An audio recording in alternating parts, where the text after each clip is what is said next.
களம் கண்டு தமிழக மக்கள் முழுவதும் வளம் வந்து 1976ஆம் ஆண்டு விவசாயிகளை எல்லாம் வந்து சந்தித்து நம்முடைய மாவட்டத்திற்கெல்லாம் வருகை புரிந்து புரட்சித் தலைவர் எம்ஜிஆர் அவர்கள் வாடிய பயிரை கண்டு முகம் சுண்டியிருக்கிற அந்த மக்களுடைய அந்த நெஞ்சங்களை எல்லாம் பார்த்து கர்நாடக மாநிலத்திலே பதவியில் இல்லாவிட்டாலும் கட்சி ஆரம்பித்த உடனேயே ஒரு கோரிக்கையை வைத்து குண்டுராவ் முதலமைச்சரிடத்தில் பாலகிருஷ்ணன் அந்த பொதுப்பணித்துறை அமைச்சரிடத்திலே சொல்லி தண்ணியை பெற்றுக் கொடுத்து விவசாயிகளை காப்பாற்றிய தலைவன் புரட்சித் தலைவர் எம்ஜிஆர் அவர்கள்.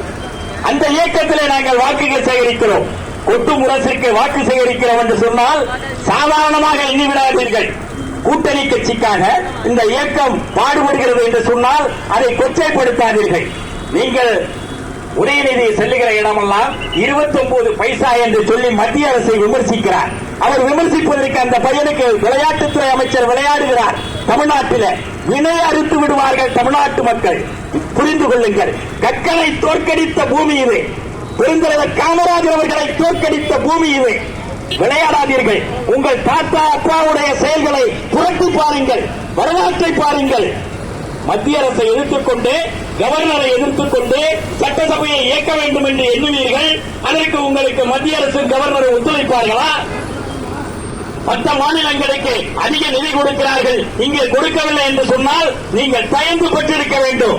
இதே புரட்சித் தலைவர் புரட்சி தமிழர் நம்முடைய எடப்பாடியார் அவர்கள் 11 மருத்துவக் கல்லூரிகளை கொண்டு வந்து தமிழ்நாட்டுக்கு அர்ப்பணிக்கவில்லையா?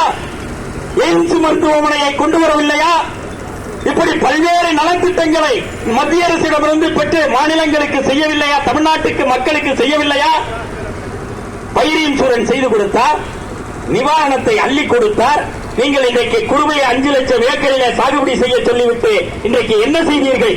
இந்த பகுதியுடைய டெல்டா மாவட்டத்தினுடைய பகுதிகளை எங்களுடைய அமைச்சர் சமூக நீதி காவலர் அண்ணன் ஆர்கே அவர்கள் வேண்டுகோளுக்கு இணங்க வேளாண் மண்டலமாக அறிவித்தார்கள் எடப்பாடியார் அவர்கள். சமூக நீதி காவலர், விவசாயிகளின் விடிவெள்ளி, விவசாயத்தை பற்றி நன்கு